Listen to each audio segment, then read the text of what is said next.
지난주까지 읽었던 말씀의 마지막 부분은 이렇게 됩니다. 그런즉 이스라엘 온 집은 확실히 알지니 너희가 십자가에 못 박은 이 예수를 하나님이 주와 그리스도가 되게 하셨느니라 하니라.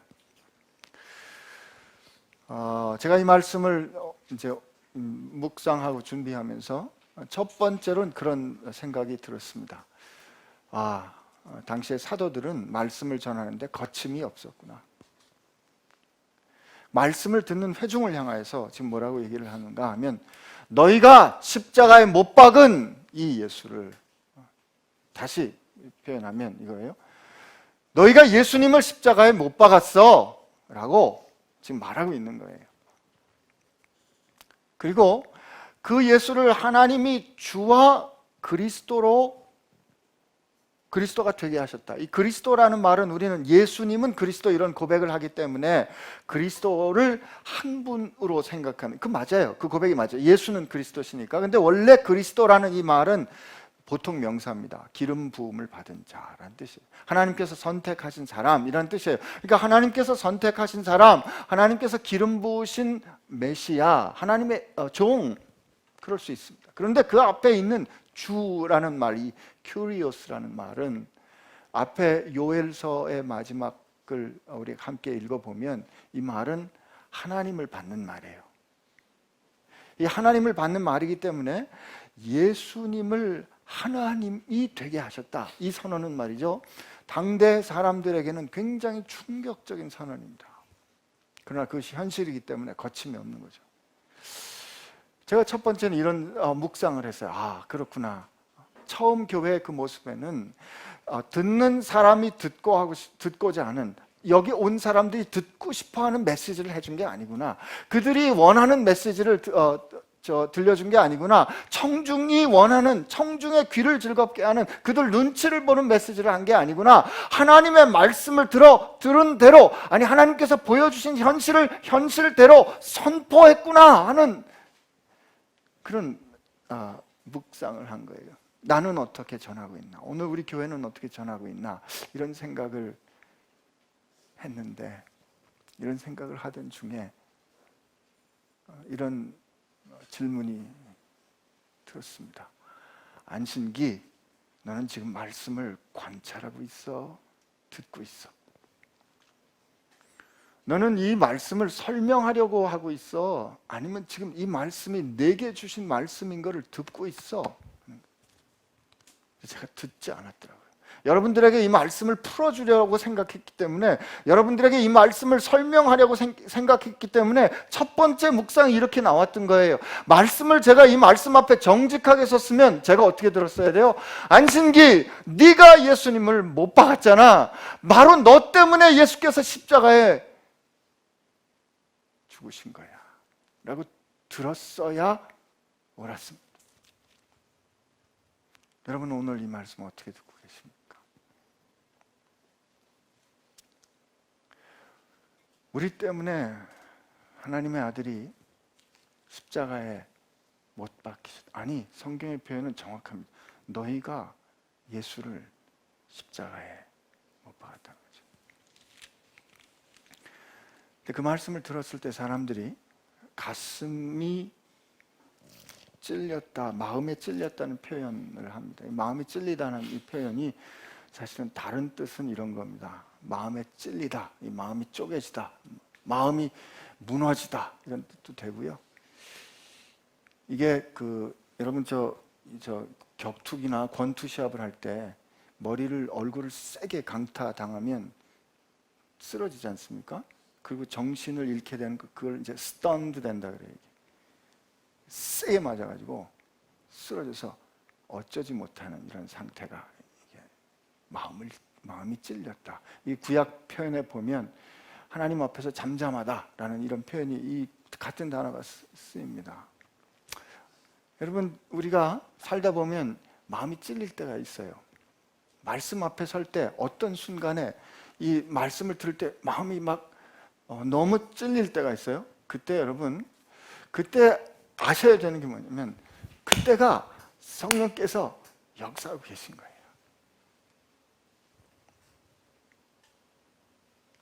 마음이 찔릴 때 그때 우리가 마음이 찔린다는 뜻은 마음이 찔리는 이 사람들이 저는 왜냐하면 지금 사도들이 그들에게 해준 이야기는 너희가 예수를 십자가에 못 박았어. 그리고 하나님이 그를 다시 살리시고 하나님께서 그를 하나님과 동등하신 분으로 만드셨어라는 이 충격적인 선언을 그들이 듣고 그들의 마음이 찔렸다는 말은 이게 소통이 일어난 거거든요. 그게 그 메시지가 그들 가슴 가운데 영혼으로 전달되게 했는데 이 충격적인 이해할 수 없는 메시지가 그들 가슴 가운데 전달되게 하신 것은 성령께서 하신 일이에요. 하나님이 아니면 도저히 이해할 수 없는 거죠. 여러분들이 말씀을 들을 때 왠지 저 말씀이 나한테 하는 말 같은 거죠. 옛날에 우리 모교회 돌아가신 권사님인데 이 권사님은 3개월에 한 번씩은 아버지 어머니 속을 새겨요. 뭐라고 그러냐면 오늘 목사님이 말씀으로 나를 치셨대요. 오늘 목사님이 나를 표적 삼아 설교하셨다는 거예요. 아버지께서 제가 아무리 봐도 그 권사님을 놓고 설교 준비하신 건 아니에요. 근데 권사님은 오늘 목사님이 나를 놓고 말씀으로 치셨기 때문에 나 교회 안 나온다는 거지. 삐져서 교회 안 나오겠대요. 그리고 한 2주 안 나오면 또 이제 어머니가 바카스 사가지고 가시면 또 나와요. 근데 거꾸로 지금 생각해 보니까 권사님이 제대로 들은 거야.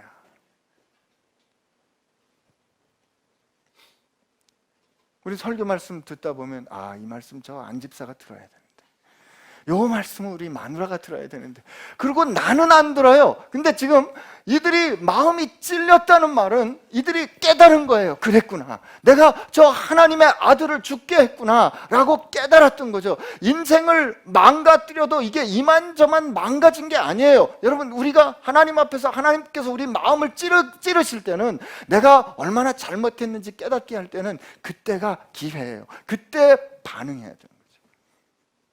근데 그때 반응이 오늘 참 아주 감사한 반응을 우리에게 보여줘요. 그들이 뭐라고 말했냐면 What should we do? 그럼 어떻게 하면 좋아? 나 어떻게 하면 좋아? 여러분, 우리가 열심히 살잖아요. 잘 살아보려고 노력하잖아요. 근데 잘 살아보려고 노력했는데 내가 어느 날 어떤 이유로든지 깨달았어. 깨닫고 보니까 이게 너무 간 거예요. 너무 가서 이제 내 힘으로 회복하기에는 어쩔 수 없이 너무 갔어. 그죠? 그때 우리 어떻게 합니까? 우리식으로 해결책을 만듭니다. 내가 아무리 봐도 아버지가 사는 방법과 방식은 9세대 방식이에요. 그래서 둘째 아들이 아버지한테 말합니다. 아버지, 어차피 돌아가시게 되면 재산 저한테 오니까 그 재산 제게 주십시오. 그리고 그 재산을 받아가지고 아버지 곁을 떠납니다. 둘째 아들은. 그리고서 아버지께서 기뻐하셨던 그 방법과는 정반대 방법으로 살아요. 왜? 그래야 내 방법이 옳으니까. 그리고 아버지께서 아버지가 살던 때 방법이 아닌 다른 방법대로 내 식대로 살면 잘 살 것 같았는데 어느 날 보니까 돼지 열매를 먹고 사는 그런 이제 신세로 전락한 거예요. 깨달았어요. 나 이게 이제 이게 이렇게 살 수는 없다. 이렇게 살 수는 없다. 그리고 나서 이제 그가 돌이켰어요. 돌이켜서 아버지께 왔는데 그가 돌이켜 아버지께로 올 때 그는 자기식의 해법을 가지고 왔어요. 어떻게 해요? 내가 하늘과 아버지께 죄를 지었습니다. 이게 하늘과 아버지께 죄를 졌습니다. 이게 뭐예요? 후회한 거, 뉘우친 거예요. 아주 깊이 뉘우쳤어요. 내가 하늘과 아버지께 죄를 지었으니까 이제는 말이죠, 나는 더 이상 아버지의 아들이 될 자격이 없습니다. 나 같은 놈은 아버지 아들 될 자격이 없으니까 그저 종돼서 살게 해주십시오 라고 자기의 해법을 가지고 그가 돌아옵니다. 염치 있는 거죠. 근데 여러분, 이때 우리가 해야 될 태도는 아버지는 다른 계획이 있으시기 때문에, 아버지는 우리가 생각하지 못하는 다른 완전한 해결책을 갖고 계시기 때문에 우리가 그때 주저앉아서 해야 될 게 뭐냐면, 여러분 힘들죠? 찔리셨으면 거기 일단 주저앉으세요. 그리고 그냥 이렇게 고백하면 돼요. 나 어떻게 하면 좋습니까? 나 어떻게 하면 좋습니까? 그때 바닥 칠 때 그때 돌이켜 새로운 출발이 시작됩니다. 세상은 그렇지 않을 거라고 얘기해요. 세상은 그럴 수 없다고 생각해. 너 거기까지 갔으면 너는 이젠 더 이상 너는 가능성이 없어 라고 세상은 그렇게 말하지만 그렇지 않습니다. 우리 아버지는 세상보다 크신 주님은 우리를 새롭게 다시 출발하게 하실 수 있어요. 여러분, 그때 여러분 마음이 찔릴 때, 그때 여러분이 깨달아서 찔린 게 아니라는 사실을 아셔야 돼요. 여러분, 하나님, 나는 내 인생이 이렇게 돼서는 안 되는데 어쩌다가 내가 이렇게 인생을 망가뜨렸을까? 기준이 있어야 알 거 아니에요. 기준이 있어요. 그전엔 내가 기준 됐으니 내가 알 수가 없지. 근데 어느 날 내가 뭐가 옳은 삶이고 어떻게 살아야 옳은 게 내가 알게 되니까 지금 얼마나 엉망이 된지를 알게 되는 거 아니에요. 그죠? 이 기준이 무엇인지 알게 해주시는 그 은혜, 이게 지금 성령께서 지금 말씀하시는 지금 말씀. 넌 안 돼, 넌 안 돼. 그때 깨달을 때 좀 주저앉고, 그때 이렇게 하면 돼요. 항복하고, 나 어떻게 하면 좋습니까? 어떻게 하면 좋습니까? 그들이 그랬어요. 마음이 찔려서 어떻게 하면 좋습니까? 그때 이렇게 얘기를 해줍니다. 우리 38절 한번 같이 읽어보면 시작. 베드로가 이르되 너희가 회개하여 각각 예수 그리스도의 이름으로 세례를 받고 죄 사함을 받으라. 그리하면 성령의 선물을 받으리니. 여기 분명해요. 분명합니다. 여기서 명령을 하는데 이렇게 돼 있어요. 너희가 회개해야 된다. 이게 이제 듣는 그 청중들한테 2인칭 복수형으로 명령이, 너희가 회개해야 돼 라고. 그리고 그 뒤에 나오는 예수 그리스도의 이름으로 각 사람은 세례를 받아야 돼 이렇게 말합니다.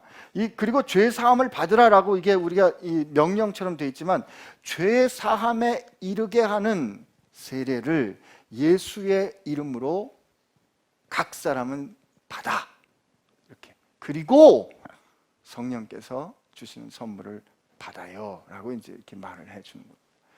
여러분, 회개하셨나요? 분명히 해야 할 것은 회개는 후회가 아닙니다. 우리 잘 알죠, 그죠? 회개는 후회가 아니에요.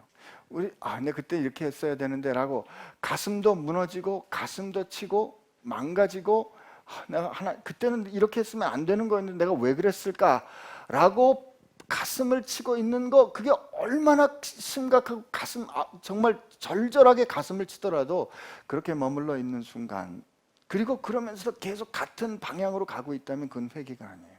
회개는 돌이킨다는 뜻입니다. 회개는 우리 가던 방향을 돌이키는 거예요. 이게 메타노에오라는 뜻은 이게 생각과 마음과 의지가 바뀐다. 바뀌어요. 어떻게 바뀌어요? 전에는 내가 주인 돼서 살았는데 이제는 내가 나를 보는 것이 아니라 하나님이 나를 보시는 거로 봐요. 여러분, 세상이 여러분을 어떻게 보든지 다 평가할 거예요. 평가될 거예요. 그러나 중요한 것은 하나님이 우리를 어떻게 보셨는가로 내가 보는 거, 이게 회개예요. 하나님이 나를 어떻게 봤어요? 하나님 우리를 어떻게 봤어요? 우리가 들은 복음은 뭐라고 전해져요? 우리를 사랑하셔서 우리의 목숨을, 우리 생명을 누구의 가치? 그의 아들의 생명의 가치로 여기는 거로 하나님은 나를 봤단 말이에요. 그 하나님이 나를 보신 거로 내 인생을 보는 거, 이게 회개예요. 회개는요, 그렇기 때문에 어느 시점에 결정적인 사건이 일어납니다. 그 결정적인 사건도 사실 내 힘으로 할 수 있는 게 아니에요. 하나님께서 우리를 도우시는 거죠. 근데 이 결정적인 사건이 일어나지만 이 회개 혹은 회심은 결정적인 사건 이후에 지속되는 과정이에요. 이건 마치 우리가 하나님의 은혜로 하나님과 내가 화목된 자녀가 되었구나라는 그 관계 가운데 이게 들어가는 게 내 힘으로 들어가는 게 아니고 하나님께서 그렇게 들어가게 해주신 걸 내가 깨달은 날이 있어요. 근데 그 들어가 머물러 있는 게 우리의 인생이라면 회개도 마찬가지. 결정적으로 돌이켜 그 돌이킨 그 삶을 그대로 살아가는 이 과정이 있어요. 근데 우리는 이 회개를, 이 과정, 들어감과 머물러 있음, 거룩하게 됨과 영광스럽게 됨, 이 뒷부분을 우리 많이 잊어요. 하나님의 은혜로 우리가 그분의 자녀 돼가지고 우리 돌이켰어요. 돌이켜서 하나님의 뜻대로 살아가잖아요. 사는데 이게 돌이켜 하나님의 뜻대로 사는데 이게 잘 되든가요? 여러분, 제가 오늘 너무 무겁게 시작해서 여러분 표정이 너무 어두운데 그냥 우리 솔직하게 한번 질문할게요. 여러분, 나 회개했는데 내가 여러분이 씨름하는 문제가 있을 거예요. 그죠? 그 회개했어. 하나님 앞에 진짜로 회개했어요. 그죠? 근데 그 한 번 회개하고 난 다음에 그 죄 다시 안 짓게 되든가요? 나 회개한 전 절대 안 짓습니다. 손 들어보세요. 나 내려야지. 그럴 수가 없어요. 우리가 하나님 앞에 돌이켰음에도 불구하고 우리가 같은 죄로 같은 실수를 또 실족한단 말이에요. 그러나 그렇게 하나님의 은혜 가운데 들어가서 실족했음에도 불구하고 실족했으나 다시 일어나고, 실족했으나 다시 돌이키고, 실족했으나 다시 돌이키고 하는 그 과정 가운데 내가 그게 머물러 있는다는 건 말이죠, 가만히 있는다는 뜻이 아니에요. 바위 반석 위에 내가 머물러 있다는, 내가 그 은혜 가운데 들어가 거기 머물러 있다는 뜻은 반석 대신 물가에 심기운 나무같이 깊이 뿌리 내려서 어떤 시험과 어떤 참소함이 우리를 향해 오더라도 네가 그러면서도 예수 믿는 사람 맞아, 네가 그러면서 하나님 널 사랑한다고 믿을 수 있어 라고 사단이 우리를 참소하더라도, 그래 나 이건 잘못한 거 맞아, 하나님 나 이거 잘못했어요, 그러나 하나님 나 하나님 뜻대로 사는 하나님의 자녀 되고 싶어요 라고 머물러 있을 때 말이죠, 그 씨름하는 과정을 통해서 하나님이 나를 붙들고 계시구나 라는 걸 깨닫는다 이거예요. 여러분, 회심은 그렇기 때문에 과정입니다. 과정. 그래서 그 알렌 클라이더라는 분이 회심에 관한 연구, 이 초대교회 회심을 쭉 살펴보면서 회심은 3B라고 그랬어요. 세 개의 B인데 첫 번째는 belief, 신념의 변화가 생겨요. 여러분, 진짜 우리 마음 가운데 회심이 일어나면 세상을 바라보는 눈이 바뀐다니까요. 현실은 그냥 마찬가지인데 그 현실이 다르게 보이는 걸 어떻게 해? 똑같은 상황인데 그냥 다르게 보이는 걸 어떻게 해? 이 신념이 바뀌어요. 근데 우리가 이 신념이 바뀌는 것만 가지고 되는 게 아니고 그 다음에 내 소속이 바뀌어요. belonging이 바뀌어요. 내가 그전에는 어디에 속한, 내가 누구의 소유인지를 몰랐는데 지금 하나님께서 나를 피로 값주어 그 아들의 피로 생명으로 값주어 사신 이 천하보다 귀히 여기는 하나님의 소유라는 것을 내가 깨닫는 거죠. 그죠? 이 belonging이 바뀌면 그 다음에 뭐가 바뀝니까? behaviors 바뀝니다. 행동이 바뀌어요. 근데 이게 어느 날 한순간에 사건으로 끝나는 게 아니지. 그건 우리가 잘 알잖아요. 그죠? 그게 하나님 앞에서 그렇게 끊임없이 빚어져가는 과정이에요. 그럴 때, 그리고 이게 그런 하나님께서 나를 향하신, 이게 내 뜻대로 되는 게 아니구나라는 걸 깨닫고, 문제가 얼마나 얼그러졌든지, 여러분 그 문제가 얼그러졌을 때 병원에서 환자 볼 때도 말이죠, 문제를 솔직히 의사 앞에 다 내려놔야지, 다 보여야지 그 문제가 빨리 해결이 됩니다. 요건 창피하니까 숨기고 요건 저쪽 의사한테 말해야지라고 숨겨놓으면 말이죠, 해결이 안 돼요. 하나님 앞에는 의사는 진단만 하고 치료 못할 때가 많아요. 제가 공부를 하면 할수록 진단은 잘하겠는데 치료 못하는 병이 많아졌어요. 그러나 하나님은 말이죠, 능치 못할 일이 없으십니다. 그렇기 때문에 그분 앞에서 솔직하게 다 털어놔야 돼요. 그분 앞에서 솔직히 점검하실 때가 그때 찔릴 때거든요. 그때 완전히 하나님 나 어떻게 하면 좋습니까? 라고 무너지되 하나님 앞에서 무너지세요. 사랑하는 여러분들, 그러면 하나님 돌이키십니다. 근데 그렇게 돌이키는 그 일을 내가 그 사랑을 받았습니다 라고 고백하는 게 세례예요. 세례. 로마서 6장에 보면 우리가 세례를 받는 것은 그리스도의 죽음과 함께 연합하는 거래요. 우리가 세례를 받는 것은 그리스도의 죽음과 연합하여 그와 함께 장사되었다가 그리고 그의 생명에 참여해서 다시 살아나는 것, 이게 세례래요. 설명이 이렇게 돼 있는데 여러분 이해가 되세요? 저 같은 그 목사나 교회에서 이렇게 말씀을 전하는 사람은 설명할 수 없는 걸 자꾸 설명하려고 그래요. 로마서 6장 같은 현실은 설명할 수가 없어요. 그건 신비예요, 신비. 여러분과 제가 어떻게 그분의 죽음에, 주님의 죽음에 연합할 수가 있어요? 그분의 죽음에 어떻게 연합해서 우리가 죽고 다시 살아나는 걸 내가 어떻게 이성적으로 설명하겠느냐. 근데 저는 그거 안 적이 있어요. 전 깨닫게 된 적이 있어요. 제가 선교사 나가려고 준비를 했는데 하나님 앞에 제가 저된 거를 간증할 때마다 저는 이 간증을 해요. 내가 우즈베키스탄에 선교사로 가고 싶은 생각이 들어서 미국으로 연수 가려던 생각도 내려놓고 제 딴에는 하나님을 위해서 큰 희생을 했다고 결정한 거예요. 왜? 이제 갔다 오면 연세대학교 부교수 되는 것도 포기하고 의사로서 이거 다 포기하고 이제 나는 우즈베키스탄 가는 큰 희생을 치른다고 생각했어요. 나는 이 정도 투자를 하는데 혹시 하나님이 나를 그쪽으로 부르신 게 아니면 어떡하나? 이게 궁금했던 거예요. 그러니까 그 무렵에 날마다 아침마다 하나님 앞에 기도했어요. 하나님, 나 우즈벡 가고 싶은 게 제 뜻입니까? 하나님 뜻입니까? 하나님 한 번도 대답 안 하십니다. 오죽했으면 제가 기도를 다 받고 싶었겠어요. 근데 어느 날 그렇게 그날도 아침에 기도를 하고 말씀을 펴는데 골로새서 3장을 읽어. 골로새서 3장을 읽어. 말씀을 해주실려나 아버지? 그리고 골로새 3장을 탁 폈는데 거기 말이죠. 그럼 골로새 3장 한번 가보실래요?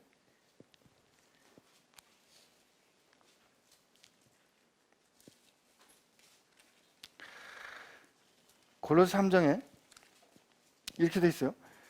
그러므로 너희가 그리스도와 함께 다시 살리심을 받았으면 위의 것을 찾으라. 거기는 그리스도께서 하나님 우편에 앉아 계시느니라. 위의 것은 생각하고 땅의 것을 생각하지 말라. 이는 너희가 죽었고 너희 생명이 그리스도와 함께 하나님 안에 감추어졌습니다. 우리 생명이신 그리스도께서 나타났을 그때 너희도 그와 함께 영광 중에 나타나리라. 그러므로 땅에 있는 지체를 죽이라. 곧 음란과 부정과 사욕과 악한 정욕과 탐심이니 탐심은 우상 숭배니라. 이것으로 말미암아 하나님의 진노가 임하느니라. 서로 거짓말을 하지 마라. 이런 말씀을 이게 주시는데 제가 지금 질문이 뭐였어요? 하나님, 나 우즈베키스탄에 가고 싶은데 선교사 하고 싶은데 하나님을 하고 싶은데 이게 하나님 뜻입니까? 내 뜻입니까? 이게 질문은 어떤 거였냐면 하나님, 나 이 하나님의 일 하려고 하는데 선교사라는 거룩한 일 하려고 하는데 하나님, 나 자격이 되는 거죠? 자격이 되는 거죠? 이걸 지금 확인하고 싶었던 거예요. 내 마음 가운데. 하나님께서 이 말씀을 제게 주셨는데 너는 땅의 지체를 죽이라. 그러면서 뭐라고 했냐면 음란과 부정과 사욕과 악한 정욕과 탐심이니 탐심은 우상 숭배고 그 다음에 서로 거짓말하지 말고 또 분냄과 노여움과 악의와 비방과 너희 입에 부끄러운 말들을 다 버리래요. 근데 제가 그때도 학교만 가면 뒷담화 했거든요. 선교사 가려고 준비한다고 하면서도 우리 과장님은 어떻고 말이야. 근데 그때 제가 이 말씀을 읽는데 그냥 무너지더라고요. 하나님이 그렇게 얘기하시는 것 같았어요. 야, 넌 자격 없어. 넌 입학시험에 틀렸어.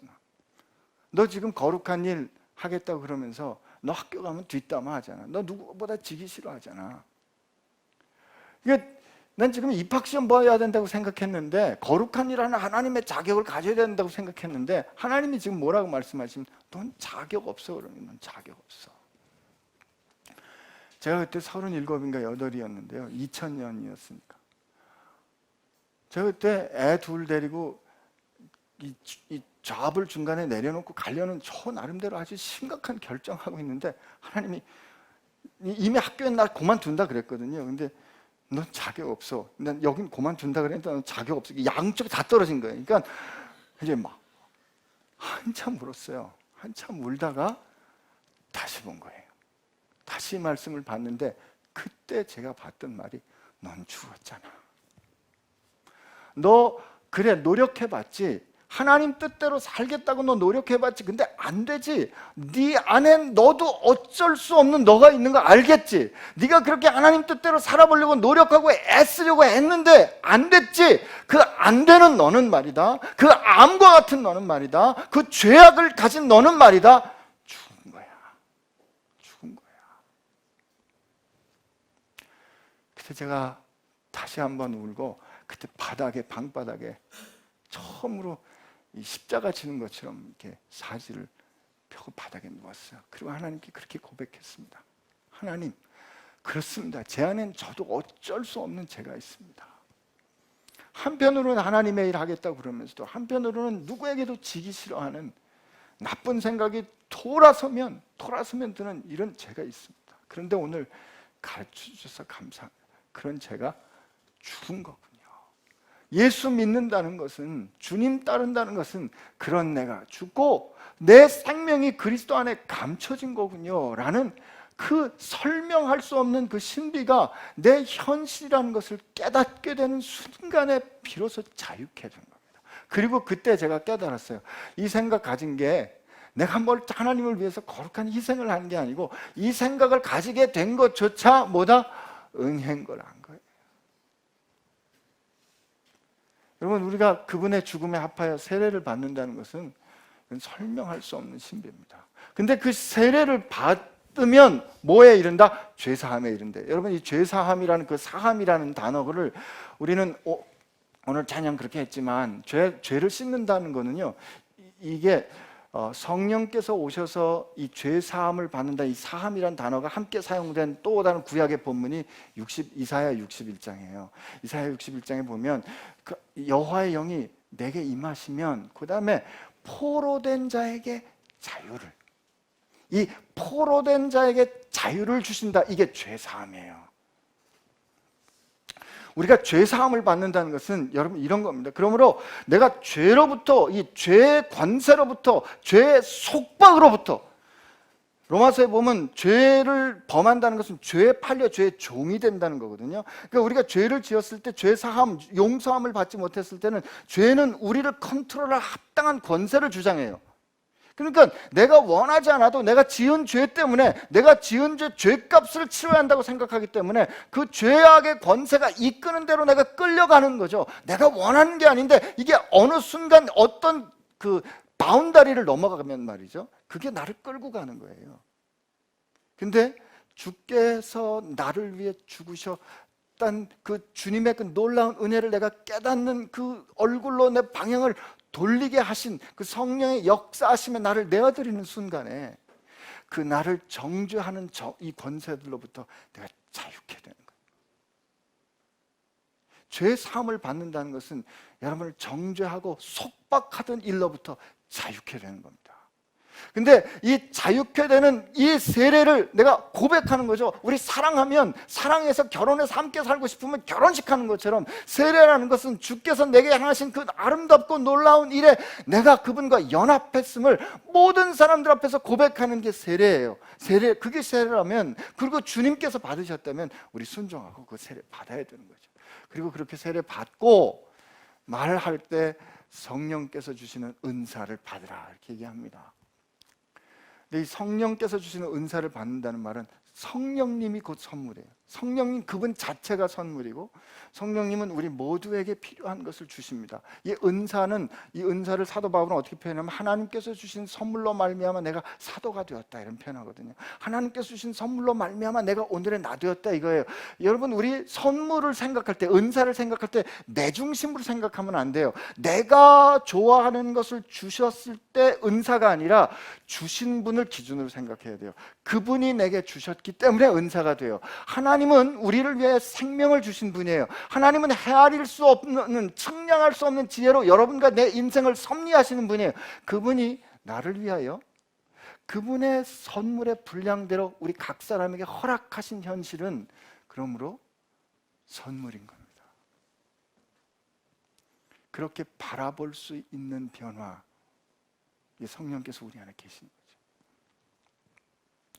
이 말씀을 진짜 우리가 믿는다면 오늘 우리 현실을 대해서 이렇게 말할 수 있는 거죠. 그래, 얼마나 어려워도 괜찮아. 어떤 어려운 일이 있더라도 괜찮아. 왜? 나를 아시는 하나님이, 나를 사랑하시는 하나님이 내 안에 이 상황을 통해서 당신이 살아계신 걸 보여주시려고 허락하신 거니까. 이렇게 믿게 되는 여러분 되시기를 축복합니다. 그 명령을 이렇게 전했어요. 그리고 이 일이 반드시 일어날 것은 39절에 이 약속은 너희와 너희 모든 자녀와 너희 자녀와 모든 먼데 사람 곧 우리 주 하나님이 얼마든지, 이게 하나님이 부르시는 사람은 다라는 뜻이에요. 부르시는 자들에게 하신 것이라. 그들 모두에게 주신 약속이에요. 여러분에게도 주신 약속이에요. 근데 이때 하나님이 부르신다 하는 이 부르신다라는 단어가 참 신비로워요. 하나님 부르신 건 뭐냐면 당신에게로 부르신다예요. 법정에서 소환하잖아요. 이렇게 재판관 앞으로 소환하는 게 이게 부르시는 거예요. 하나님은 우리를 하나님 앞으로 부르십니다. 하나님 앞에서 불러 우리를 세워요. 그리고 하나님 앞에서 나를 불러 세워 이 우리를 통하여서 하나님의 영광의 노래를 부르기로 작정하셨다. 이 현실이 뭐냐면 지금 여러분이 사는 곳, 여러분이 처한 환경, 여러분들이 일하는 그곳으로 하나님이 보내셨다와 같은. 제가 말을 복잡하게 해서 지금 이해 잘 안 되셨죠? 저는 지금 제가 이루어가는 가정이 있어요. 목사의 아들로 태어나서 제가 아들 하나 딸 하나 가진 이 가정, 아내와 함께 사는 이 가정, 그리고 제가 학교에서 일하는 제 직장, 그리고 이 베이직 공동체로 하나님이 보내신 이 보내심이 곧 무엇이다?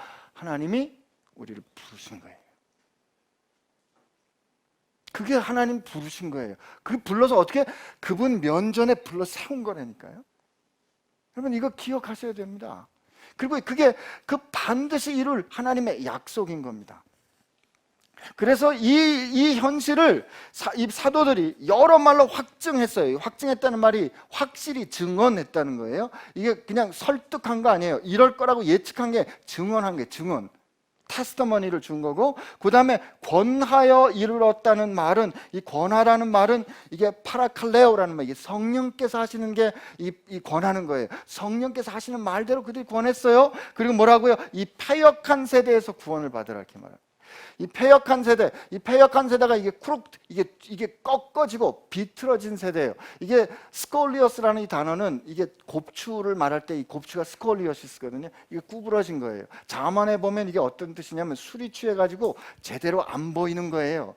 이게 자기 생각에 취해가지고 하나님께서 보라고 하는 대로 보지 않는 이 세대에서 구원받아라. 이게 이 구원받아라는 이게 앞에 말한 돌이켜 그분께서 주신 성령을 선물로 받아 그분의 죄사함의 권세를 이루어, 그리고 42절 이후에 나온 이런 삶을 살아. 이게 다 같은 뜻이에요. 근데 여기 보면 이 원래 성경의 뜻을 아주 우리말이 기가 막히게 번역했는데 구원을 받으라예요.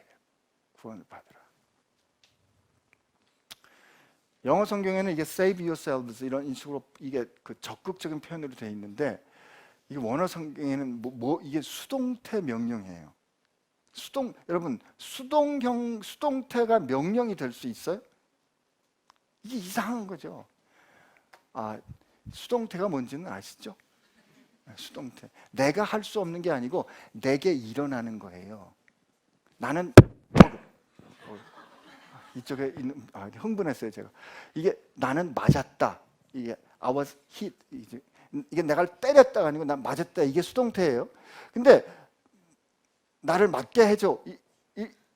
이게 이상하잖아요, 그죠? 근데 구원함을 받으라라는 이게 수동태인데 명령을 하시는 게 지금 이게 비밀이 있어요 여기. 여러분 우리는 우리의 구원을 이루는 게 아니에요. 여러분과 내가 노력한다고 구원을 이루는 게 아니에요. 하나님께서 행하시는 그 놀랍고 아름다운 그 일에 우리가 그냥 맡겨드리는 게 이게 구원을 이루는 거라니까요. 그 선물로 주시는 현실에 내가 그냥 할 수 있는 게 없잖아. 감사합니다 라고 그 현실에 나를 내어드리는 게 이게 구원을 받는 거예요. 하나님은 우리가 이 구원을 받는 거를 지금 뭐 한다? 명령하신다니까요. 우리 보고 값을 치르라는 게 아니에요. 우리 보고 우리가 그렇게 빚어지는 것을 하나님은 명령하세요. 근데 왜 주저하는지 모르겠어요.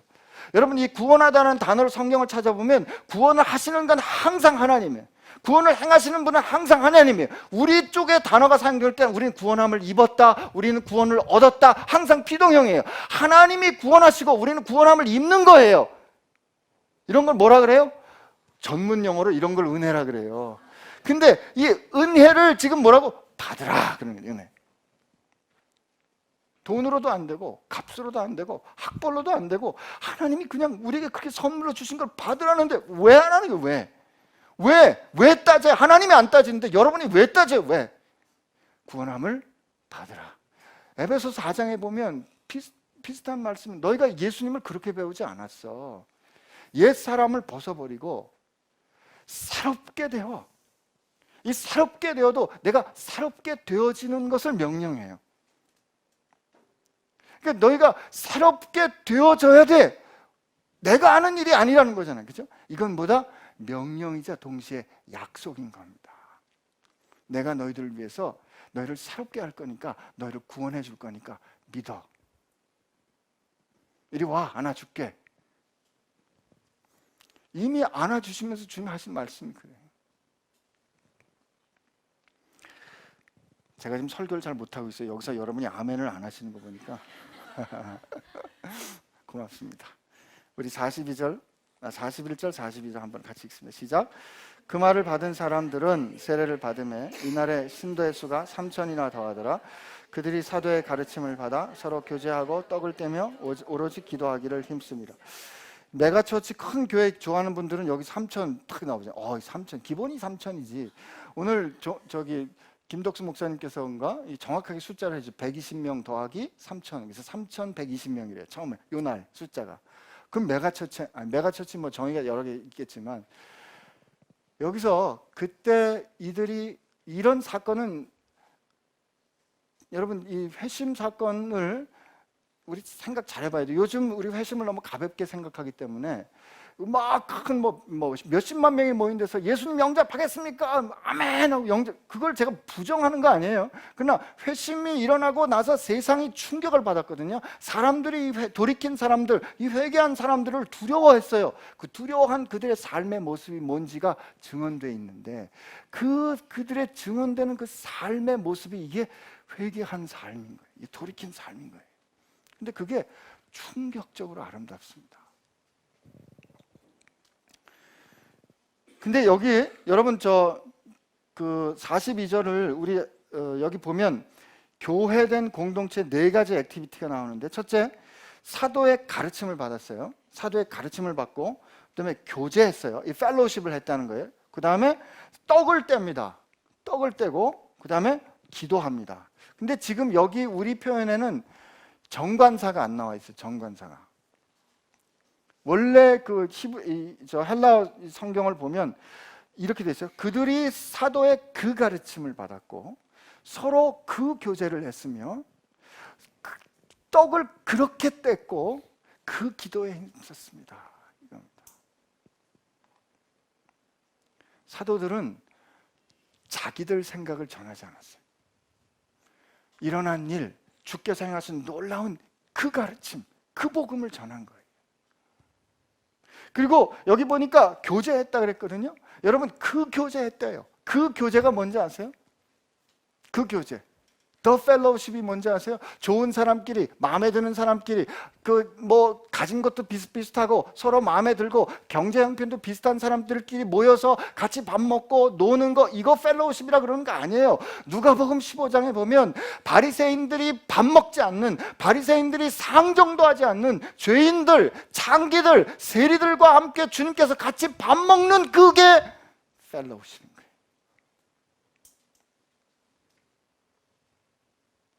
누구든지 와라.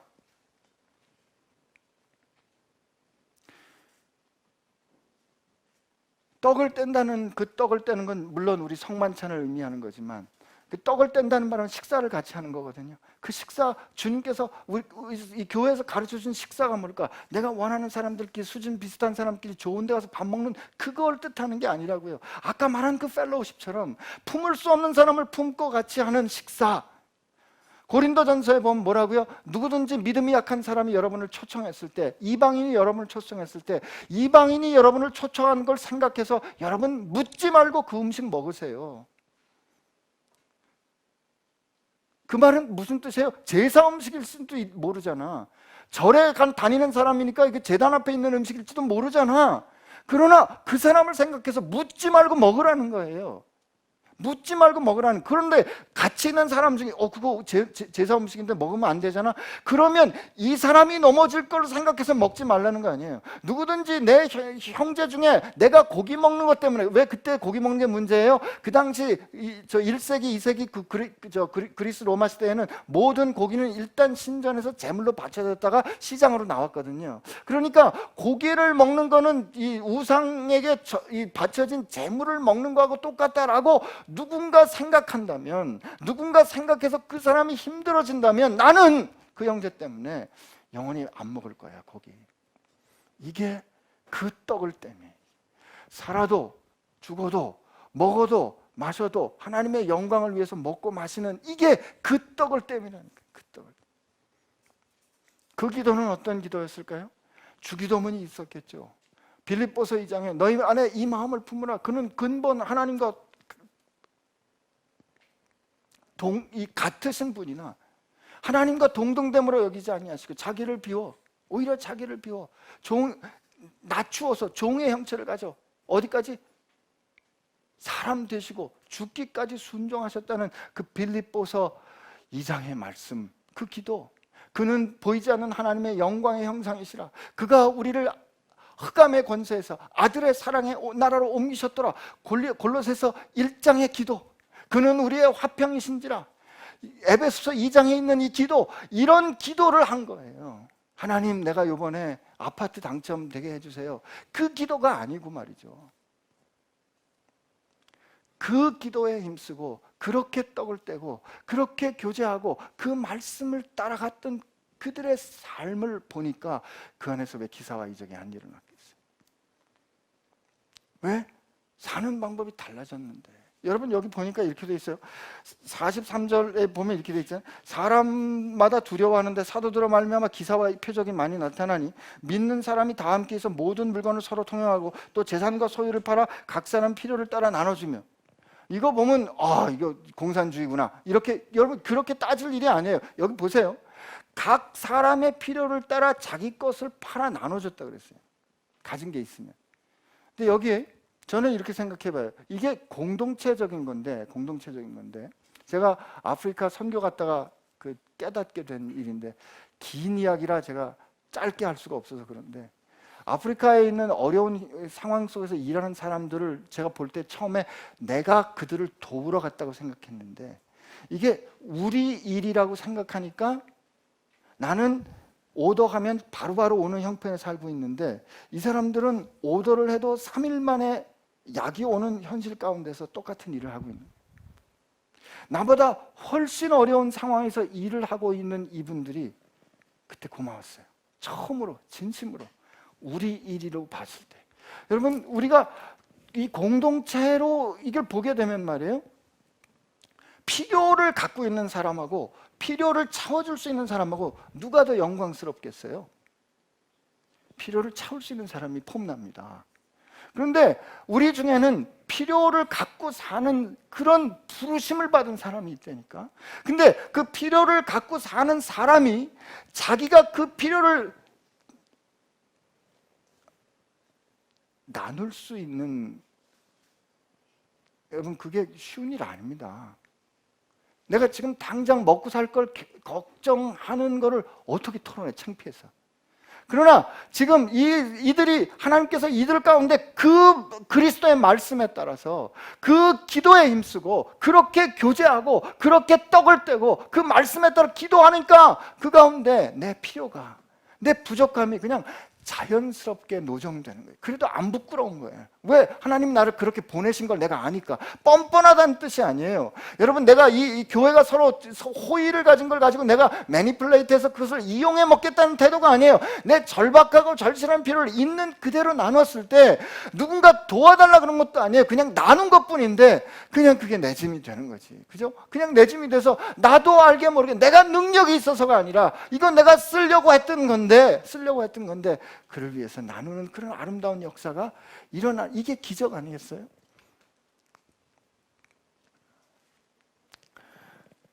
저희 어머님이 제 아내를 불러놓고 신혼 초에 그런 말을 하셨어요. 내가 너한테 나는 네 남편을 나 키웠다. 오늘 그런 말 하실 줄 몰랐거든요. 나는 네 남편을 키웠다. 그러므로 내가 그 월급을 다 달랠 권세도 있다. 달래지 않겠다. 그러나 몇 가지 부탁인데 그걸 꼭 지켜다오. 그래서 몇 가지 헌금에 관한 요청을 하셨어요. 11조 감사헌금 이런 몇 가지. 그러면서 어머니 간증이 뭐라고 그러셨냐면, 나는 말이다, 아버지가 주는 돈의 2배를 쓰고 살았다. 그게 무슨 뜻인가? 교회 누군가 중학교 때, 그때 한참 전이니까 한 20몇 년 전 아니에요? 월사금을 못 내가지고 한 5만 원, 10만 원 이렇게 돈을 못 내는 사람이 있으면 어머니 쌀 돈이 있는데 그게 필요하면 그냥 내주시는 거예요. 왜냐면 나밖에 채울 사람이 없다고 그냥 하나님 보여주신 건 내가 응답하고 그냥 어머니 나누시는 거예요. 근데 그렇게 플로잉을 하고 나면 어머니 말씀 뭐냐면, 누군가를 통해서 그게 2배로 채워지든지 내가 필요한 쌀을 누가 사서 보내주든지 그렇게 하더라. 이건 내 바람이 아니고 내가 이렇게 살아온 내 삶이니 나는 너희 아버지가 주시는 돈의 2배를 꼭 쓰고 살았기 때문에 너희도 이렇게 살았으면 좋겠구나. 저희 어머님이 완벽한 분은 아니시지만 적어도 이 사도행전 2장에 있었던 그 영광의 뭐라 그러죠? 글림스라 그러죠. 잠깐 번쩍하는 그걸 맛보신 분이 아닌가 싶은 거예요. 나는 우리 교회가 완벽한 교회가 아닌 건 압니다. 그러나 우리가 하나님께서 지금 내가 해줄 테니까, 내가 구원함을 너희들 받아, 지금 그러지. 내가 해줄 이 구원함이라는 게 바로 이게 구원받은 자의 삶이거든요. 그렇게 아름답고 고상하고 충격적으로 멋진, 충격적으로 사랑스러운 그런 삶을 너희가 좀 살아내고 싶지 않아? 내가 그렇게 살 수 있도록 해줄 테니까 좀 믿어봐. 그리고 내가 보여줄 때 너 할 수 있는 거 한번 해봐. 여러분, 그 멋진 삶에 우리 같이 동참하고 싶지 않으십니까?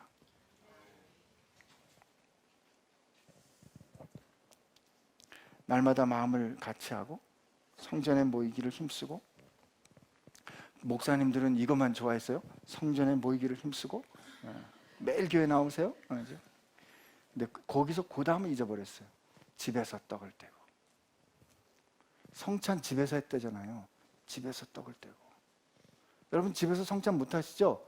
어머님들, 여기 어머니들 계신 텐데 아이들을 위해서 음식 끓여주실 때 하나님, 우리 아이가 이 음식 먹고 하나님의 영광이 되게 해주세요. 그게 성찬하시는 겁니다. 성전에 모이고 어디서 떡 뗐다고요? 집에서 떡 뗐어요. 교회에 와서 자꾸 떡 뗄 생각하지 마세요. 집에서 떡 떼세요. 집에서 만나게 떡 떼세요. 그리고 기쁨과 순전한 마음으로 음식 먹으래요.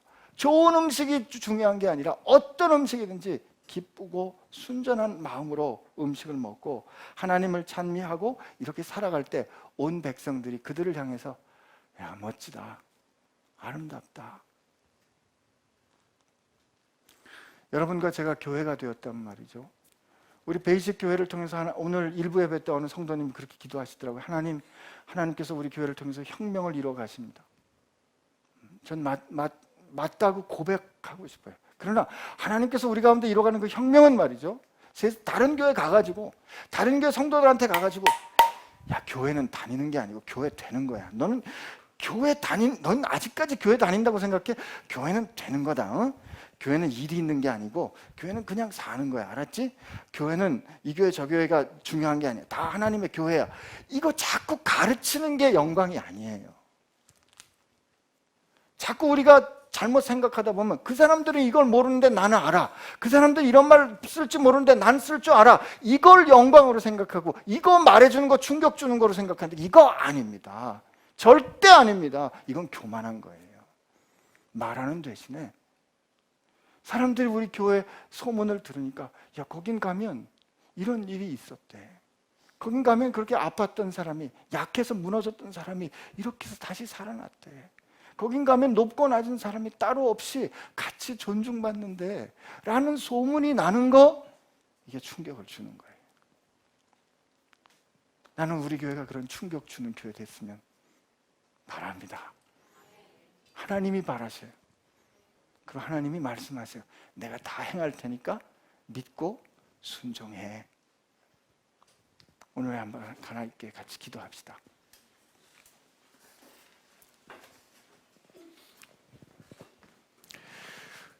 하나님 다 아십니다. 우리가 우리 인생을 어떻게 망가뜨렸는지 하나님 다 아세요. 우리가 어떻게 하나님의 영광을 어그러뜨렸는지 하나님 다 아세요. 근데 하나님께서 말씀하시기를 네가 어떻게 해보려고 생각하지 마. 어떻게 하는 거는, 그 일을 제대로 바로잡는 거는 내가 하는 거니까 말이다. 너는 나를 믿고 내 품으로 오렴.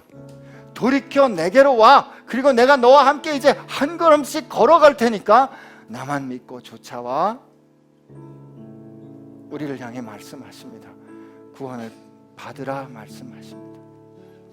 이 시간 하나님 앞에 두 가지로 기도하는데, 하나님 감사합니다.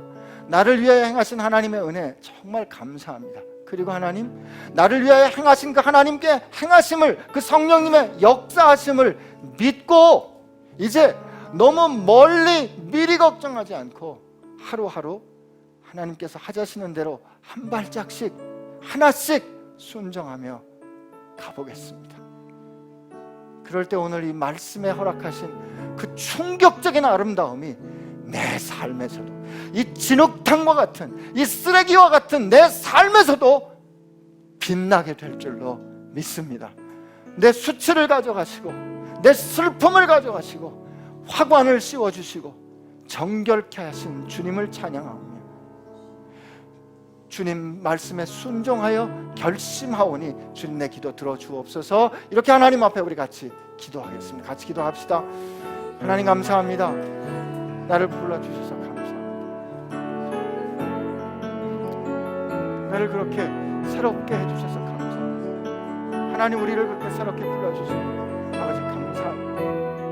감사합니다. 아버지, 주께서 정말 그렇게 새롭게 해주시고 우리를 그렇게 새롭게 빚어주시는 하나님의 은혜, 하나님의 은혜를 믿고 하나님의 은혜를 나갈 수 있도록 하나님, 그것이 우리 공동체 가운데 하나님께서 허락하여 주시고 뜻하시고 하나님께서 절대로 뒤로 물러서지 않는 교회를 향한, 교회된 우리를 향한 하나님의 결심인 줄로 믿습니다. 하나님, 그 아름다운 삶이, 그 아름다운 삶의 영광이, 아름다운 그 삶의 모습들이 오늘 이 자리에 함께 고개 숙이고 기도하는 우리 모두 선택하여 주시옵소서.